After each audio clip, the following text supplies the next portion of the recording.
Yay, that was fun. Beaming, No, coming oh, up, so you better get the party started. beaming to you from the Plastic Microphone Studios deep in the heart of Cajun country. This is Fave 5 from Fans.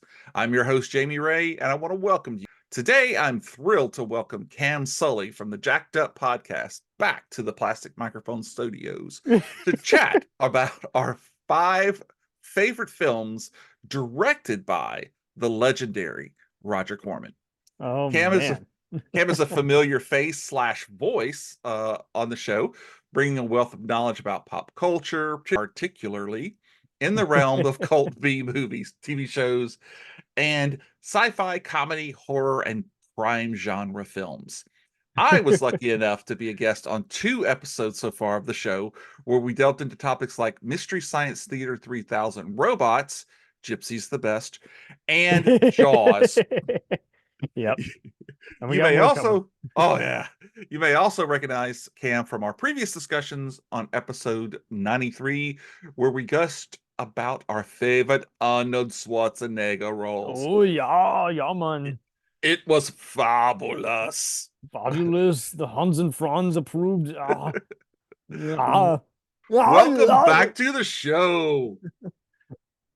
Oh man. How you So doing with your Hancock cosplay today? is that what this is? Yeah. I thought it was just any other bank robber. Uh yeah, I'm doing fine.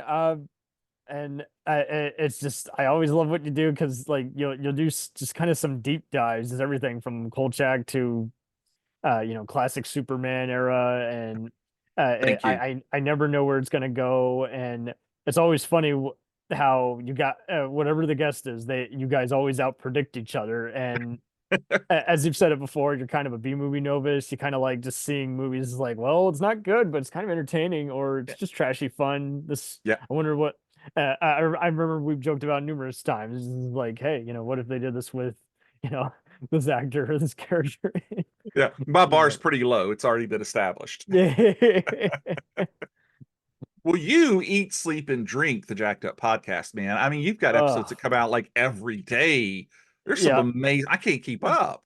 5 days a week. I never want to leave it in the can for too long, and I want to give everyone their moment in the sun. But I also like to just kind of have a little thing for everybody too at the same time. It's like, hey, you want some action? There's some action. There's some horror. There's some sci-fi. There's some comedy, and there have been times where I've had to just kind of fling someone to the side, like, hey, it's still ongoing. There's no rush. Yeah. There's going to be 5 more sequels coming out, or maybe this, we wanted to talk about this a year ago, but due to current events, maybe we can hold off for Yeah. now. Let's It's push just a off to the little. side. The last thing I need is people jumping on and saying, and when I interview someone, I try to make sure there's not any skeletons in their closet. Just some person who's kind of had their moment in the sun. You don't have to necessarily know their name, but you might have seen their work. Yeah. Yeah. That's some cool stuff, man. And then you're part of this sci-fi.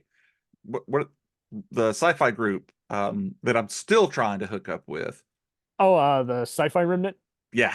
Oh yeah, I've had them on a few times. We just did a Battlestar Galactica, the newer one, Mhm. breakdown, and that was fun to just kind of joke about how many times they had to reset their navigation or committed war crime atrocities in outer space, and once they have the cast of characters realizes that they're actually a killing machine, then that just takes their own emotional toll. Just like, jeez, my life Yeah. is a lie. Yeah. Yeah. It's a But good show. I enjoyed it. we also debunked a lot of other stuff that was due to fans kind of negativity, and like, well, according to this Blu-ray segment that I watched, that is not the case. They came up with the ending on the spot. No, due to the writer's strike, Ronald D. Moore said in season 2 he rewrote it because he hated it. Yeah. Yeah. Good Star Trek guy, man. Good Star Trek guy. Yep. We have gotten onto the subject because this is going to be one of 2 episodes that we're Oh working on. I've got my God. this one that is going to be about the films that he directed, and then a Yes. much larger list is films that he was a producer on. Yep. Yep. And so I ask you to sit down and make a list of 5 of your favorites. But before we get into all of that, let's talk a little bit about Roger Corman, the man. The He man. was a man. He was a native of Detroit, Michigan, born to Ann and William really? Corman, an Wow. engineer. His younger brother, Gene, also dabbled in the film industry. Sometimes he and Roger have actually teamed up. Oh, that's right. Yeah. Yeah. So after attending Beverly Hills High School, Roger headed to Stanford University, where he got a degree in industrial engineering. And it didn't take him long to realize that engineering was not his calling. So he decided to enlist in the V-12 Navy College Training Program. Following his service in the United States Navy from 44 to 46, Roger returned to Stanford and earned his Bachelor of Science degree in 1947. Nice. Yeah. So in 48, I love this. Roger tried his hand at engineering at U.S. Electrical Motors in Los Angeles.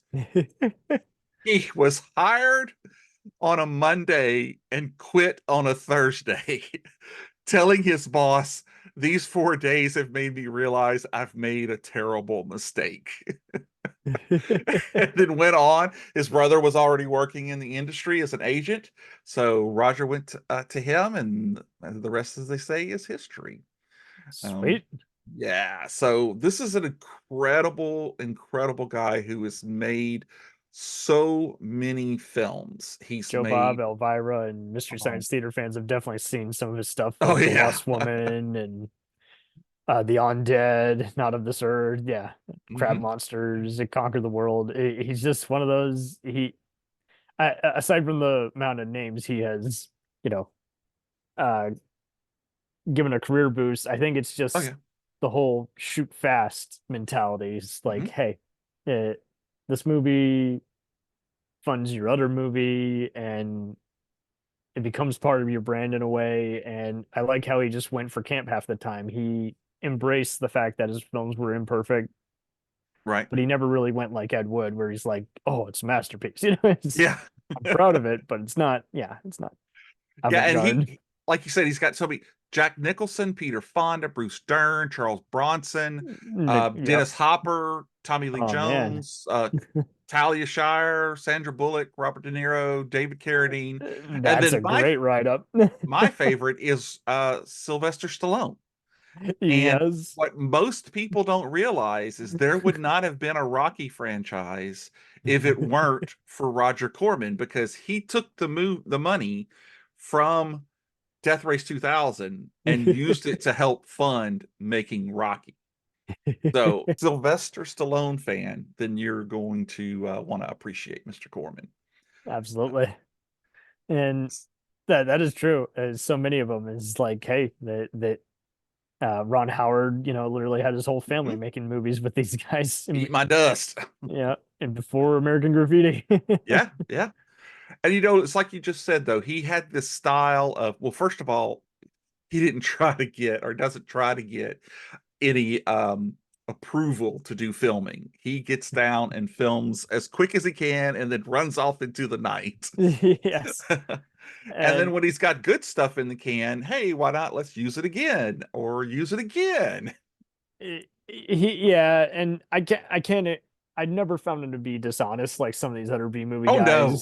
guys. He has always said, I've never lost any money, and that says a lot because a lot of his movies were made extremely low budget. So when at least three of them didn't do so hot, Mhm. that was okay. It didn't cost him much of anything, you know. Exactly. I mean, his book was actually, what's his book called? Like Oh, I read so many How of I them. Made 100 Movies in Hollywood Yes, and Never Lost a Dime. there's And that. There's those other picture books he has that have some yeah, great still shots that make you wonder how he remastered that, Technicolor. yeah. And so it's amazing, the width and breadth of what he's done. And we're going to touch on a lot of that tonight. Um, Absolutely. so quick question before we get to it. Which do you prefer, when he produced something or when he directed something? I don't really have a preference, but I do think in a way he kind of indirectly directs as producer at Yeah, times that's because true. if he doesn't like it, he'll mess with it in the editing room. He is definitely the existential example of a essential, not Yeah. existential. Just the proper version of what you think of when someone says, "Hey, producer," you know. But yeah, I guess to better answer your question, he's kind of a producer first in general. Like he knows the idea, he's already given the blueprint to the guy he's hired, and a lot of however he taught them to load the film, they apparently followed his lead and they knew Yeah. about the various coverage shots. And yeah, that's Yeah, I agree. For me, now I love some of his, and we're going to talk about some of those. But you can turn on a movie and almost instantly know that he was producing that, and it's not a producer in name only. He's yeah. always been just right there working with them. Some stories will tell you too much, but Mhm. I don't necessarily think so. I think he's done some amazing stuff. I mean, hell, William Shatner was one of his movies, you Yes. know. So Oh my anyway, God. Are we giving something oh, away? Oh, maybe, maybe. But anyway, I think that it's amazing that this guy has been around as long as he has been. I mean, he's 97 years old and he's yes. still making stuff. I'm I just Uh, remember seeing someone else and yeah. he sold pretty much all of his stock to Shout Factory. Yes, yeah, and actually that's kind of where I saw a lot of the interviews, because they did like a 5-part sit down with him in front of this amazing Man with the X-Ray Eyes Oh wow. poster. And they play, if you watch on the Shout TV, they'll show them every once in a while. They'll do like, I don't know, I think it's 4, maybe 5, but they'll do one on horror, one on exploitation, one on sci-fi, and it's some I amazing stuff. what's funny is I unintentionally was watching some of those cheap Vietnam films that he did with director Suryo and Santiago and Carl Uh-huh. Franklin the other day, and you know it had nothing to do with prepping for this. I often prepare, you know, months in advance, but it was just like, see, I just can't escape him. He's everywhere. There's He's always everywhere. something that you're morbidly curious about, and you're like, yeah, I want to see Well, he's got over 200 films in his that. resume, but it's I mean, I want to say the last time I looked at it, it was almost 500 films. And if you Uh, want to rehear a fun documentary or see it in physical form, I don't know if it's streaming anywhere, but they took the audio version of it and put it on Charles Band's now ended podcast, and it's just uh-huh. so fun seeing those two talk together. You know, Oh, from I'm one sure. someone who makes a living doing killer doll movies for Paramount and his own independent and direct-to-video franchise, and Roger's the same way. Is like he knew how. I think I respect him because he knew how to adapt. It's like, okay, Yep. drive-ins are going out of business, so now I got to make these movies for Showtime and Sci-Fi Channel. Yep. Show a little more boob and you get it, you know. But I Oh think man. he's, like I said, he's been a big hero of mine. As a matter of fact, several years ago, I had a copy of his book, and I wrote to him and sent him that and a couple of other items. And I got back my, let's see, Death Race 2000 DVD autographed, and I put a little picture of him in there. And then I got his book autographed. And, you know, for a while he had some comics. I think they Oh did man. How was he 20. at the convention? Just I didn't actually get to meet him. I mailed oh it okay. to him. Oh And okay. But yeah, see, that's still fun interaction. it is. It really is, because That's he signed all of my stuff, and he wrote me a little note and said kept plugging along or something along those lines. keep plugging Um, along. I love it. keep plugging along. Yeah, yeah. So it was a big thrill. And again, didn't get to meet him. He was already in his late 80s by the time I I'll think be I honest, did that. I can't talk smack about him.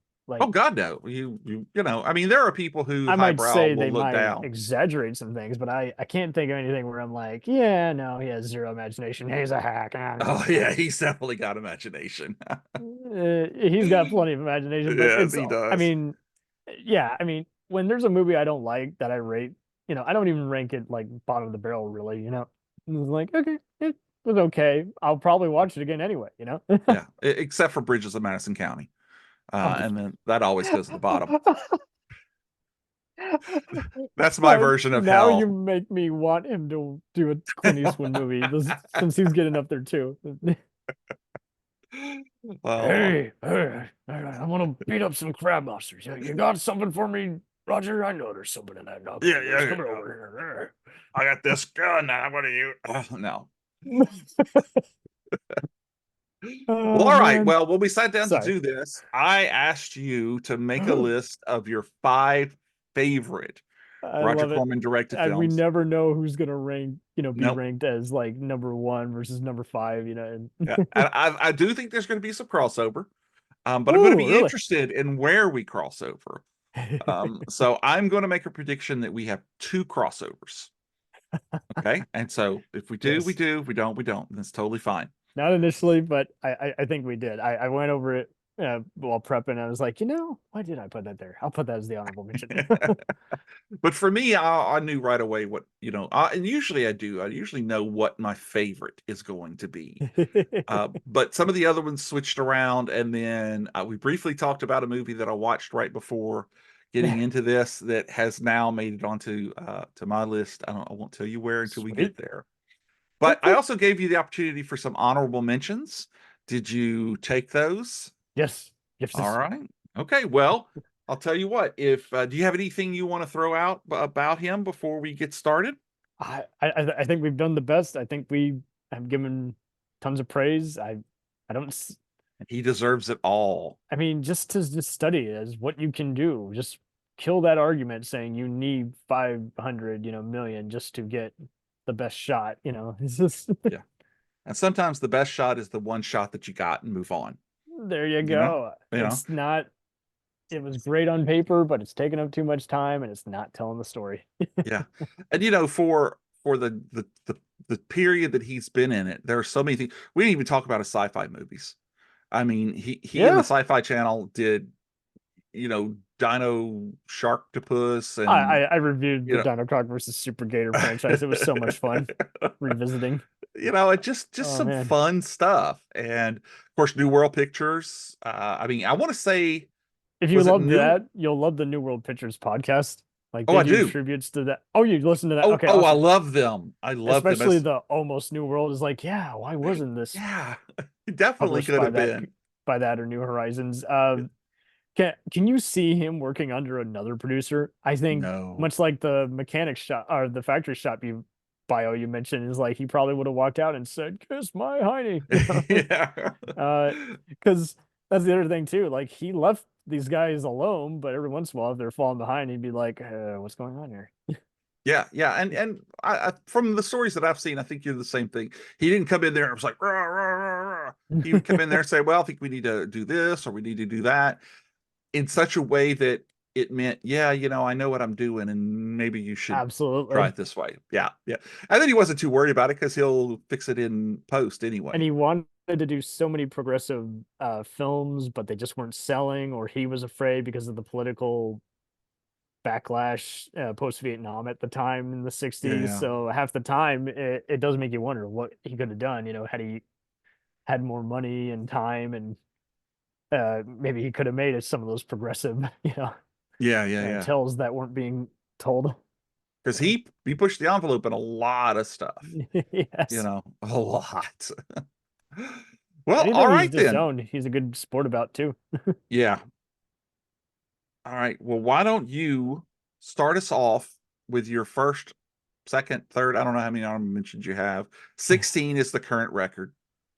Wow. Might as well just do a top 16. 16 honorable mentions. Wow. Yeah. But to be fair, he does have What? two. Yeah. Oh, man.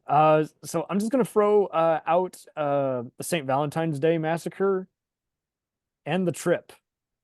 So long story short, the Valentine's Day Massacre is about that infamous, Al Capone against Bugs Moran gang in 1929 Chicago. I always used to see part of this. Believe it or not, History Channel would show it for quite a while. Mm-hmm. And Nicholson has a blink and a miss it moment as one of the Oh, cronies. yeah. Before everyone gets slaughtered at this one place.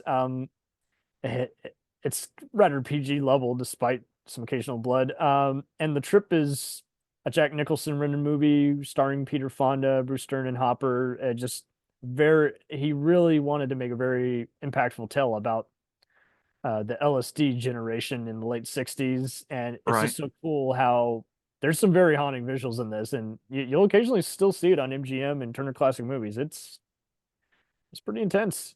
Do you know if it was before Easy Rider? Yeah, it would totally be 67. So it'd be Oh, yeah. so, but yeah, for the longest time I got mixed up. I was like, I thought he worked on Easy Rider. He's like, no, he didn't, Oh, but he was going to, but they just weren't producing it fast enough. He did the other biker movies with a lot of those guys. yeah. Wow. Yeah, you say Jack Nicholson, and he was in several of his movies. Several. You know, Like you did when you outlined it. Is like yeah. he Yeah, it wasn't just one or two. I want to say maybe at least three, if not four.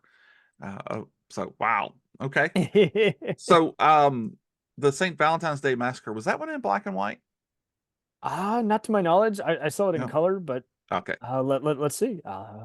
Trying to remember because I've seen a movie about that, but I don't know if it was that Nah, movie. 67. So yeah, but Okay. don't get me wrong. Plenty of his other 60s movies are in color. So Yeah. I don't know why he chose to do what he did, but yeah, colored by deluxe. So yeah. There you go. There you go.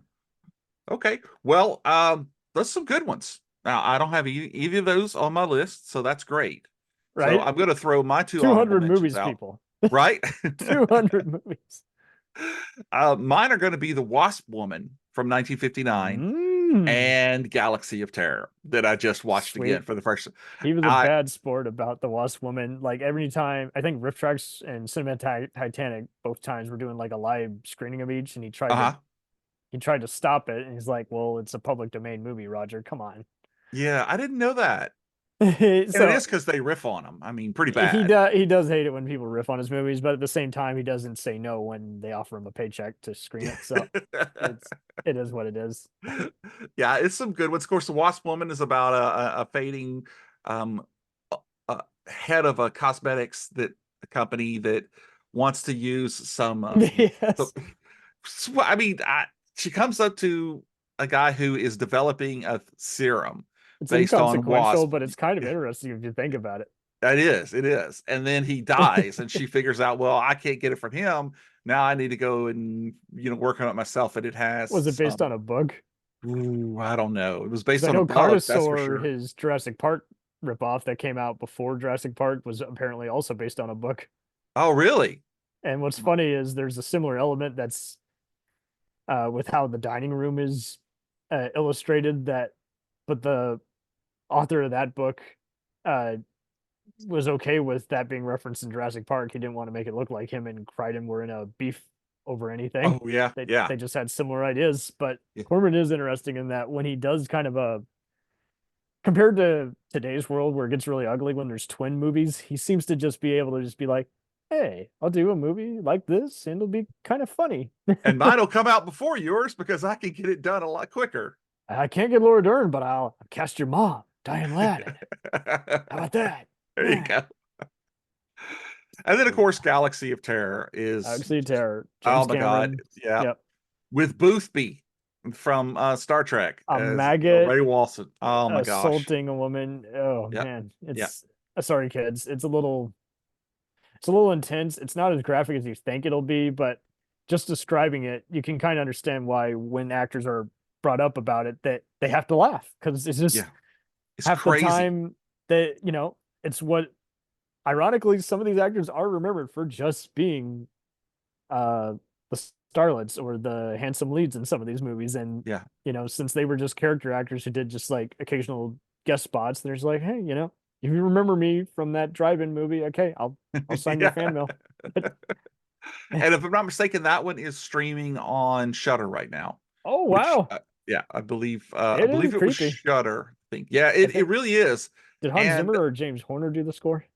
I think it was James Horner. Oh, okay. I think. Rest in peace. And then, of course, and then, like you said, James Cameron was second unit director. And art direction and designs. Yeah. Hey, everybody had to start somewhere, Well, and the Terminator is almost borderline Corman at times when I rewatch it nowadays. Yeah, that's true. just the whole, and especially when you realize he filmed it guerrilla style without permits, is like, oh man, It's that's my hero. amazing. I love, and I do a mixture of both. Anytime I'm on a film Mhm. set, I was like, we're outside a park, we're good. Just don't get anyone else in the shot, Yeah, yeah, just yeah. walking with their dog, Yeah. and then get out, before Or someone doesn't like what they see and calls the cops, and boom. yeah, and if you've got it in the can, you got it in the can. Take You off. got in the can, and then go to the other private area that you have been permitted to shoot at. Oh wow. Yeah. You can do it all. It seems like kind of like with improv. I see people say you can't improvise a movie, and other people show examples like Sure Caddyshack you and Beverly can. Hills Cop. And Yeah. it's like, well, or just control it. Like the situation, but do an actual improv where it's like, okay, you got to say something shocking in this scene and go. Yeah. Say 5 different things that are shocking. We'll use the best one. There you go. Ah. All right. Well, I think we're now ready to go to our official lists. Bum, Let's bum, bum, have bum, bum, bum, bum, bum, bum, bum. your number 5. So, young Charlie Bronson as a gangster in Machine Gun Killer. Not to do with the rapper, but I'm nothing against sure him. the Just, rapper was a big fan. oh, I bet he named himself after it. So this guy was apparently a real life gangster, I believe. Yeah, yeah, yeah. Yep. Real life gangster, and pretty well received, and was part of a American International Pictures double bill with the Bonnie Parker story. The Bonnie Parker story. That No, it sounds was not a familiar. Corman thing, but they just No. packaged them together, just two neo noir, wise guy, gangster pictures. Scorsese was probably their opening day. I don't know, but yeah, no, it's a slow burn, but I really legit love how you know Charles gets to be a little emotional when he's doing his final stand, but also you get just kind of a High Sierra kind of feel, just like a Bogart picture. He's like a guy Mhm. on the run, he's like, this is all he knows, robbing, and then escaping, the Yeah. authority Yeah. figures and holding a wealthy businessman for ransom who's wronged him. And but yeah, and then just other people in his crew who are making his life even more difficult. It's just Yeah. uh, it's the typical is like, I shouldn't be here, but now I really, really shouldn't be here. And the Los Angeles Times really liked this. Really? Yeah. And so the period is like in the 40s or Yeah, 30s or yeah, 40s? yeah. When was the real life machine gun? But yeah, Prohibition era. Okay, Oh, yeah. okay. So there you go. Yeah, that makes sense. Wow, that's Mhm. good. Well, I haven't seen that one, so I'm gonna have to go and find it. Yeah, you can probably find it in a DVD pack with other movies, and it, Mhm. it does come on. I'm sure the Fox movie channel will probably show it in the next year. Yeah. All right. Well, I'm going to parry that one with an early film from 1959. Uh, it's A Bucket of Blood. Crossover. Yeah. Oh, yeah. Yeah, awesome. Oh, you're the Okay. host. I'm No, not gonna no, no, interrupt you. no, no. Please jump right in. I Tell think me it's what just you like about it. something about it is just a little more accessible, and his one character actor he and Joe Dante love to use a lot, who's been Mhm. working forever, rest in peace, is Dick Miller, Yes. and he is very freaky in that for once. He's usually the funny guy, but again, I mentioned the Terminator earlier. People would know him as the pawn shop owner who gets shotgun blasted with his own Hey, weaponry. just what you see here. He's the dad who fights back in the streets and Gremlins 2. Yeah, He's the janitor in Chopping Mall. that's right. Yeah, Yeah. yeah, very reliable guy. He's in that one Deep Space Nine crossover where they go back to the alternate like 2025 or whatever. Anyway, Yeah. um yeah, he's just always a go-to guy. Like whenever I see him, he somehow makes the everyday role just very fun. And I think just like Dern and all these other guys, he never got as much acclaim as he really deserved, but I think Right. because he was good at joking in between the shots, he was that's why he was so good at just being serious when the time came to own it in the scene. But yeah, Bucket of Blood. This was remade. on Showtime, and this was interesting how they uh, decided to. In fact, that has a young Will Ferrell in there. Fun fact. Oh, But really? but yeah, just something. Even though it involves a cat death, it's not a gross movie. It's kind of Yeah. And it's it's not a black and video. white. So, It's not a video nasty like someone would have you believe. yeah. I really liked it because Dick Miller has so much screen time. Um, Mhm. you don't see him carry very many movies. He is always that great character that comes in and steals whatever scenes that he's in. Yeah, So it's not often that he gets to work through. And so he's playing this beatnik who figures out that he kills the cat and covers it in plaster, and boom, he's an artist. And so yeah. he's got to start doing it with bigger and better. And then, hey, what better way to get the girl than to kill the guy that likes her? And Hmm. I really enjoyed it. I've seen Kind it of a several Twilight Zone times. kind of feel to it, kind It does. It really does. And the of. the the woman who runs the boarding house, the apartment that he lives in, is just she phenomenal. So he foils off of her really Hmm. good. So it's a great movie. Walter Paisley, Bohemian Cafe. Uh, so that's a great one. All right. So where does that one fall on your list? I think I had that as actually that was my next one. So yeah, Oh, awesome. perfect. Um, I guess we'll go to your number four. All right. Well, my number four is a movie that has a very young Jack Nicholson in it Oh, as a patient with an ouchy tooth. It's oh. Little Shop of Horrors from 1960. He has such the perfect grin in that. He's like, Oh my "Mm." God. He's He's so jacked before you knew he crazy. was jacked. Yeah, exactly.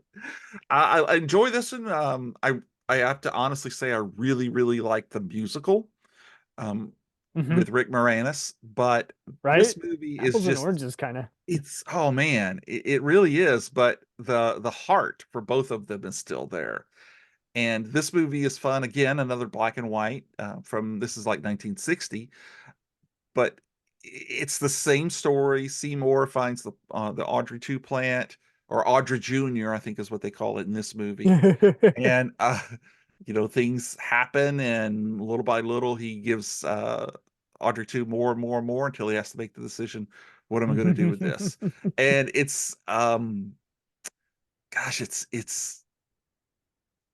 it's darker, I Yeah. think, Mhm. than the musical is, to the point where I think he actually ends up killing a homeless guy with a rock or something, kind of maybe by Yeah. mistake. Friendly fire. It's Yeah, almost always by mistake, and yeah, yet at the same time, you're at a quandary because it's like, well, these guys are covering it up, so I'm lost sympathy for yeah. So there's a dead body and you're hungry. Well, okay. Um, it. but it's a lot of fun, and like I said, it lays a great foundation for the movies that would come after it. And this is one of Right. Lily's, my youngest daughter. This is one of she loves the Little Shop of Horror musical, to the point where she's Mm, actually done the stage setup and the lighting and all of these different sweet. things to do her own version of the Little Shop. So one of these days we'll Congrats. probably get to see it. All Um, right. all right. Well, let us now jump to your number three. Okay, so here's the crossover again. The Intruder with Bill Shatner. Oh, I hesitate to say that's a good one, but Yeah, the it's not Shatner is awesome. he is the Shatner. But yeah, it's not easy to watch, but I think it's still kind of an important movie because like this is the closest Roger gets to achieving the progressive stuff that he wants to talk about. Mhm. And apparently it's based on a real life incident, a bigot who came into town. Again, not easy to watch, guys, but just there's it's a psychological thing. It's again like Twilight Zone. You don't actually see any violence or anything, but I mean, even nowadays with how politically divided we are now, it might be good to actually revisit and just see how, hey, people like this sometimes normalize intolerable behavior if you don't call him out on it. Yeah. Now is Shatner the bad guy in this one? Yes, Oh, okay. he He's is the the bigot. bigoted guy that comes in. He's the awful guy. Oh, But it does a good job of kind of building up. Like you don't get the ham Shatner you're used to, but you also get the just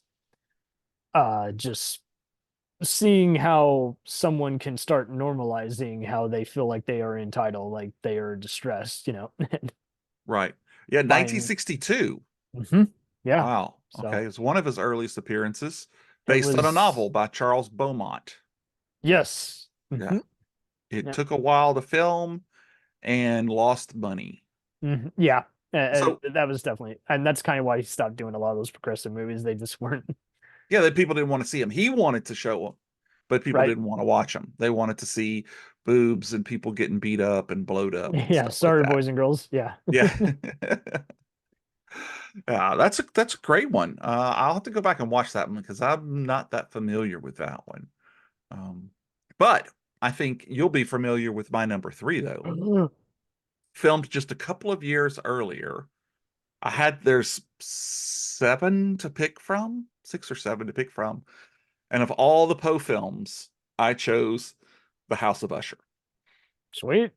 I think this movie has an amazing use of color, probably only surpassed by the Mask of the Red Death. Richard But Matheson adapted. Yeah. mhm. But the From a way that post. Roderick just how Price just inhabits that blonde hair and the void look in his eyes. Um, Yes. now, yes, it's not extremely close to the book. He took liberties with it, and that's okay. That's what you can do. You're not trying to make, a shot for shot version of the movie. You're trying to inhabit the spirit of it, and I think he did a very good job of that. Mark Damon, I know, is another actor he seems to like using a lot. Hmm. That was the guy who shows up Yeah, to see Madeline. I believe so. Yeah, What was his name? that Phil guy. Winthrop. Yeah. Okay. Okay. Yeah. Yeah. There's not very many people in this movie.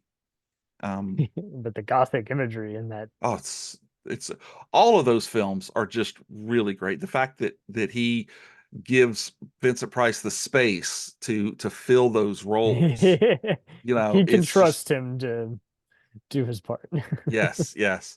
Um, man, I could go on and on about those movies, but this one is his for the ones that he's directed. That's got to be my number three.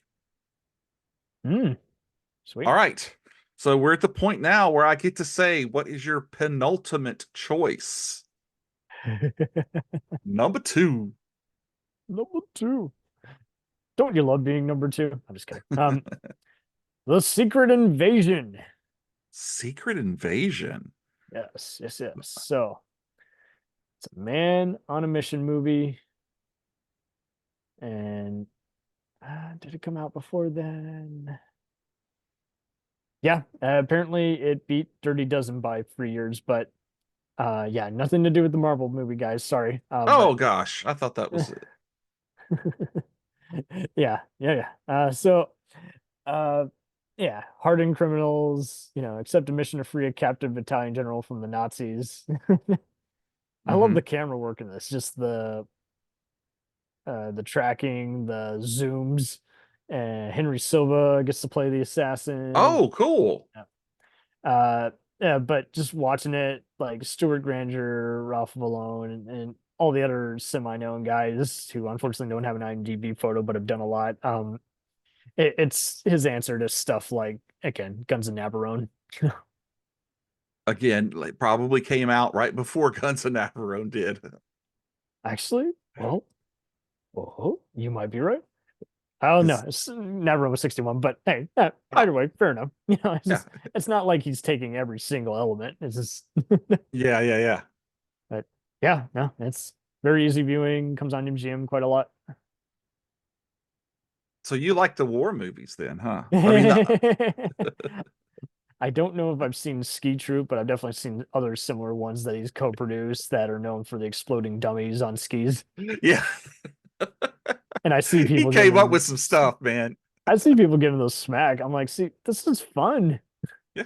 Well, what do you want me to use? Blow up real stunt, man? Come on. Yeah. And All right. Well, for my number two, one of the reasons that I chose this film is because I actually own an original poster from this movie oh, that I have mounted up and hanging in my office. It's from 1962. It's the tale of Richard of Gloucester and the Tower of London. whoa. Again, Hey, deep dive. another Vincent Price film.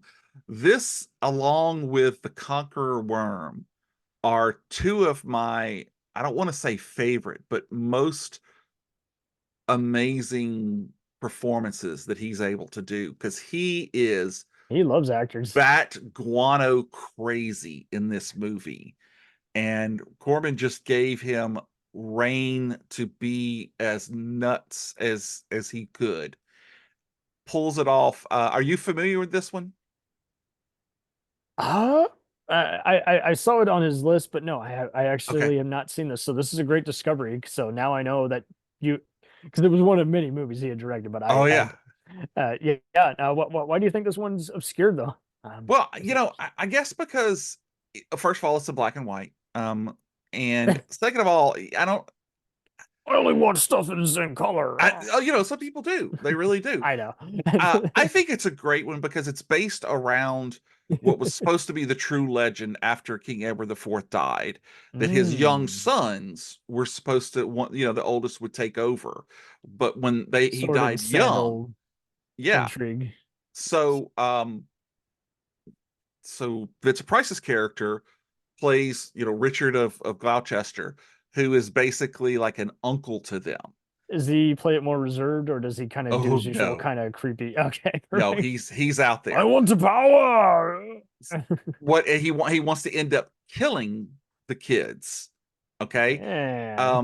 So Clarence, because it but basically what it's ended up is that the king comes back and starts to haunt him. And so there's this really Mm. great scene at the very end, where he's been foretold how he'll die. And I'm not going to say how, but in the end, it's like just comes around and boom, stops you. But it's I would definitely tell you to check it out. I'm not sure where. I have it on I have it on Blu-ray.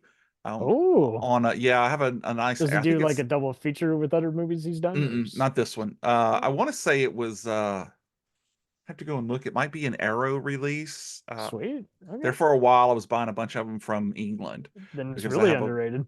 yeah.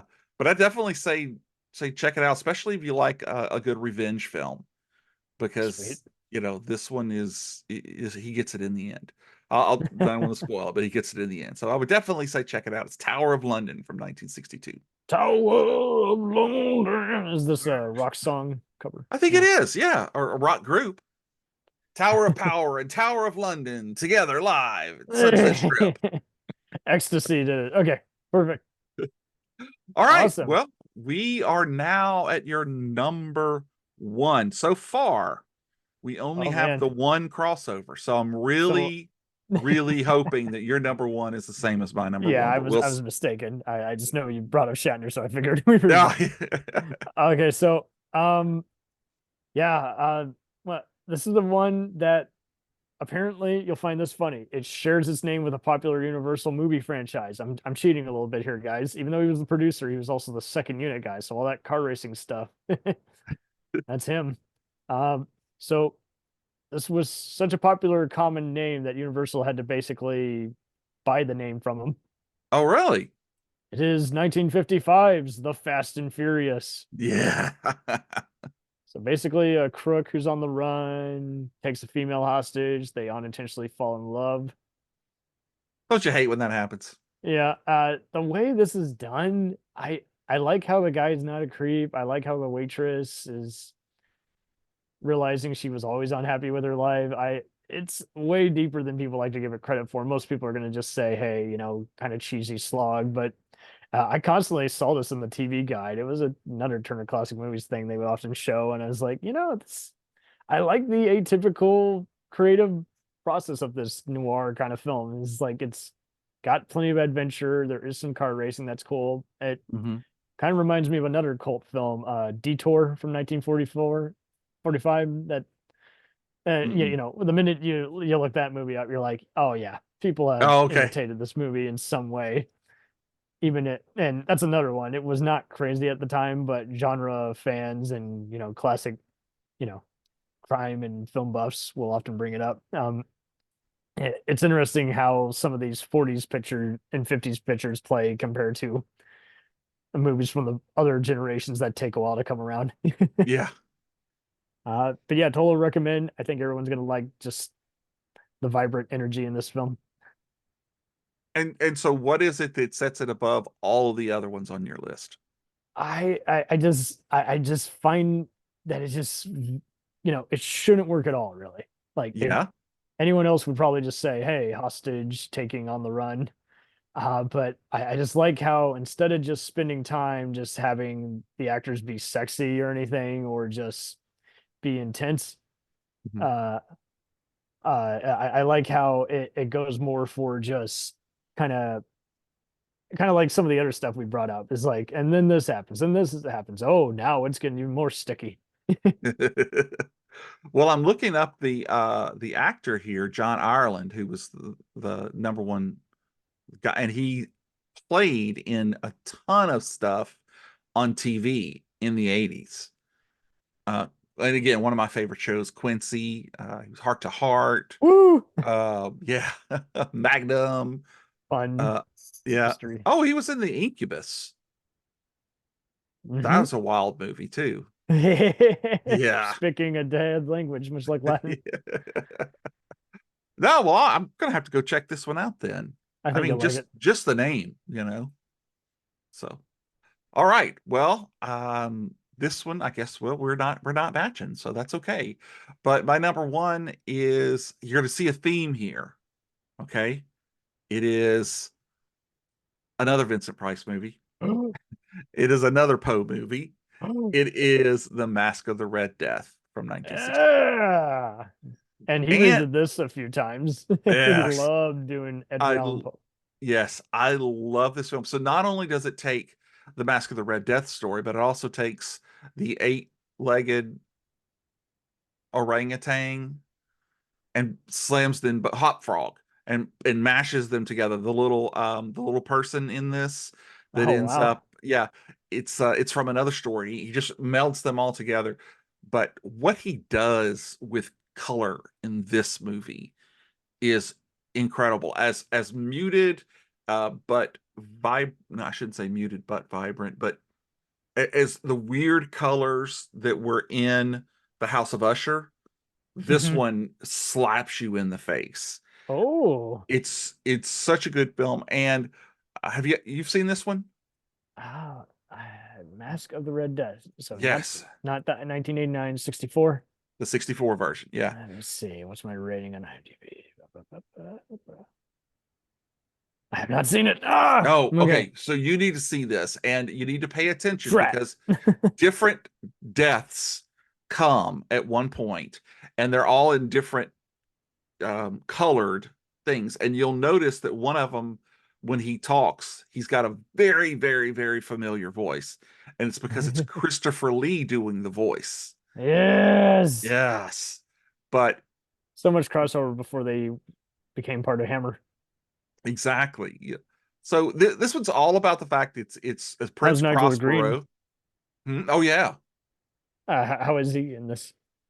Nigel Green. That's Blah, blah, is blah. that He the he is that plays the Ludovicio. hmm. Oh yeah, he was okay. I know who that was. He doesn't have a huge part at all. He is the father or the brother to a young girl who Prince Prospero I s- takes from their village because she's so beautiful. And they I think they die later because of the plague that's outside. So yeah, he didn't have a very big role at all. That's why he wasn't All right, jumping I'll to get me. it. Yeah, It's one of yeah. the first names. Yeah, he was in some cool stuff though. He was also in um man, what was that other movie? He's familiar. I recognize him. He was in ooh, why the hell did they do this to me? Um, Zulu Mm. with Michael Caine. I just watched that recently for the Michael Caine. Uh, so, well, man, awesome. I really thought we would cross over too, but we only did one. Um, you know who Nigel Green was? He was in with Ingrid Pitt, Countess Dracula. He has a Oh, huge role in that movie. Have you ever sweet. seen that one? I don't think I've seen that one, but I've definitely seen some other stuff with Ingrid. Yeah, Um, that's you need to watch that one. That's all right, based on perfect. the story of Countess Bathory, how she would kill young virgins and bathe in their blood. It's a hammer flick. Sounds like a party. Oh, it is. It is. Sorry, kids at Wow. home. Well, this has been awesome, sir. That's a great Absolutely. list. I've got a couple of things now to go and watch. Sorry we got so interrupted while Oh playing. no, that's the part I love. We just Oh, go really? on and on. Oh yeah, no, I don't worry about that at all. All right. Um, so what you got coming up that you can share with us? We have covered just about everything. Some of it will be coming out this year, some will be coming out later on. We talk about everything from Gilligan's Island to Skinamax to the HBO world premiere movie, Andy Sidaris, as well as just other good stuff like TV showrunner Norman Lear. I saw the Uh, Norman Lear was coming up. I was working on an episode of favorite Norman Lear episodes. oh wow, oh Yeah, man, yeah, episodes. Oh, that'd be yeah. even It's harder. gonna be. It is. It really is because I've Which watched one made you cringe but then laugh? a lot of them. The thing Exactly. the thing is, especially with Archie Bunker, with All in the Family, Mhm. it's so what people would say cringy now, but even then you have to realize they were slapping you in the face with it Yeah, because the unpleasant reality of yes, just. because I mean, it's the and same thing with Boston Legal. I see some people who, even The Boys is another perfect example. I see people who are like in love with, the antagonist. I'm like, you do know he's the bad guy, right? That's the yeah, point. But he thinks he's the hero because, yeah, some people need to pay closer attention. yeah, exactly. They're not listening to the dialogue. It's like, come on, only, Yeah, a scumbag would talk that way. right, exactly. And what his number one gal was an ex-Nazi, or Yeah. true Nazi. Hmm. So, Yeah. and I see that next month, well, in March, you've got that Charles Band episode coming up. Promise. Yep. Yeah, Yep. yeah. Uh, I uh, actually got to meet him once. isn't Uh, he just a delight? he Uh, really, really he was. says, if you don't want to see more of my movies, stop buying my crap. I love that. I like just that whole just he was always a jokester, and just hearing how he grew up in Italy and became slowly accustomed to American movies. Mhm. And he had kind of the same format, have a creative plot, pretty girl, and a monster. And it's like, that's a Yeah, great formula. there you go. And he's had some pretty girls. I mean, he's Oh. had some really weird, like, what is it, Ginger Dead Man and Evil And Bong. they're all kind of loosely in the same universe. And Yeah, yeah, exactly. Doll Man, demonic toys, and yeah, subspecies. He's doing more of them. Castle Freak, Castle that was a Freak, out FEMA there, man. Alien, and of course the good old Trancers, which is kind of Tim Thomerson's Oh yeah. answer to Evil Dead and Back to I the have the Future. I have the 5 movie set of Woo! Trancers, so So many yeah, fun special features. I'm kind of a big deal. I mean, hell, it was Helen Hunt's, like, I don't know if it was her first movie, but the Yeah, I got her on early the map. film. She's probably got some stories. Oh, what? I am sure. And Dollman with Thomerson too. Yep. Now Yeah. I'm waiting for Jack Death versus Dullman. That would be Oh, that perfect. would be cool. I know Tim Thomerson, I think, on podcast name Softly did an interview, and he's like, my wife hates those movies, but I have Oh, fun on them. yeah, well, of course you're gonna have fun on them. It looks like He's a some of this. comedian. Come on. Yeah, come on. What are you gonna do? It's so wild how he's worked with Danny Bilson and Paul DeMaio on a bunch of other stuff. You guys know them as the Rocketeer guys, but mhm. both he and comedian Richard Belzer had some roles in this wacky comedy, The Wrong Guys, as well as the Flash TV show. Oh, I love the Flash TV show. He made some cameos on the Sentinel show. Yeah, he's Yeah. talk Yeah, about a he man played who like just, an old cop or something on the Flash, right? I think Like so. an old Yeah. detective, I think. Yeah. I love how he's almost a semi replacement on the show Hunter at one point. He's like on a two-parter of that, and you're like, oh, can you imagine Hunter with Tim Thomerson? Oh, it's such a different show. I could do a whole show on him. There you go, right? The Let me comedian write that who down. worked on David Letterman, and then yeah, all these wacky movies. Oh, that was awesome. Mr. B movie. Oh, the guy who the minute you see his angry face, you're like, I'm gonna see this, even if it's not good at all. Oh, For sure. Wow. Well, oh, this has been awesome, man. always awesome working with you, my guy. Good It's stuff. I'm so always a excited. party. Glad we finally got to sit down and do it. Man, Glad to hear you're you're feeling better and looking better. And again, thank you. that beautiful view behind you. I mean, it must just be amazing to In San just turn Francisco. around and see that, You could have the post kaiju San Francisco view there. That'd be awesome. Did you see Godzilla -1? I need to, man. I I need need to. I to. have seen every single one before that, including the Yeah. American ones. But isn't it wild how Godzilla fans will get in needless Yeah. like arguments?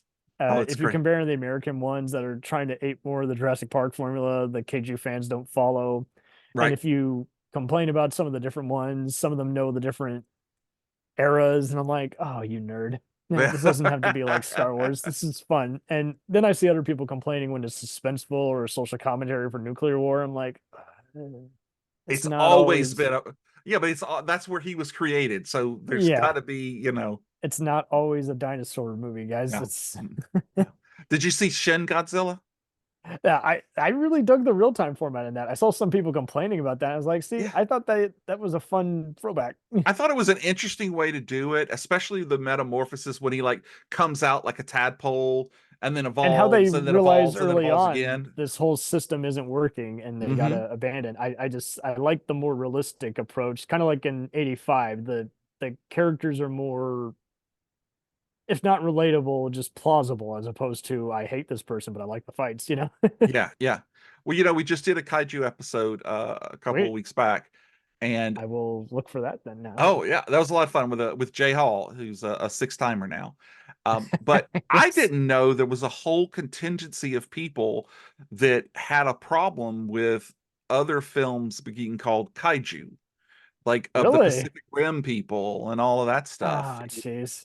I'm like, come on, it's first of all, it's made up, and second of all, like for Pacific Rim, it literally opens the show with the definition of a kaiju, and all of those creatures end up, You would think that'd meeting. be pretty apparent, but Yeah. ah, Can't we all just get along? you're right. Can't we all just get along? I'm the same way, especially with Star Trek and even just sci-fi horror people like to bicker. I'm like, why, guys, why?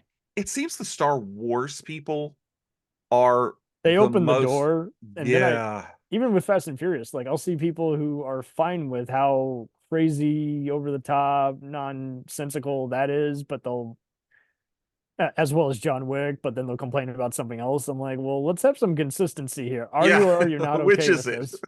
this? You're, I see this too, is like they hate Michael Bay, but they are cool with when it happens in something like Independence Day. I'm like, well, okay. It's the same It thing. has some of the same fecal matter, so I don't know what you mean. Yeah, when I see Michael Bay's name, I know what I'm getting into. Pop the popcorn and let's watch the movie. He's not going to win an Watch Oscar the for it, movie. but it's going to be fun. Yeah. Right? Wow. Yeah. All right, so this is part of the show where I ask you, what are we going to do next? So you've done vampires, you've done Titanic, you've done um jeez. How Man. about Dick Miller cameos? Oh, perfect. Would you like that? I will take you up on that because Oh, it's going to be easy and at the same time just a little research, just like here and there. yeah. I know one of my Might be my number one, but I know one that's going to be way up there already. All right, well, that's good. Well, I've got that written down. We are going to start making our lists, and we'll get back together and do another one. Checking it twice. That's it. So once again, Cam, thank you so much for Always being a on the light, my show. guy. Always. And to all of you out there in the podcast universe, thank you for listening to this episode of Fave 5 from Fans. We hope you enjoyed this podcast. You better have enjoyed this podcast because we had a great time making it. If you do, please leave us a rating and review on your favorite podcast app. It's a free way that you can help grow the Plastic Microphone Studios. And if you like the Help a show, brother out. that's it. Consider telling a friend about the show. And if you don't like it, consider telling that nosy Karen that always comes over and tells you that your Those stands recyclables out shouldn't there, be yeah. in with the regular trash. Tell her about the show and maybe she'll hate it. We also invite you to interact with us on Twitter, X, or whatever you call it. Fave, the number 5 from The Fans. artist formerly known as That's Twitter. New episodes come out every Friday, so be sure to subscribe and follow us so you can catch all of the episodes. And don't forget to look for our other show, Complete Disarray with Jamie Ray, where we take one topic and just ramble on and on and on about it. whoop whoop. But in a good way. Totally. And remember, folks, it may not be the best, it may not be the most popular, but if it's your favorite, then it's good enough for us. Thank you so much for joining us. Cam, take us out, sir. Don't get eliminated. It's good enough for me. Okay. Good night. Good night.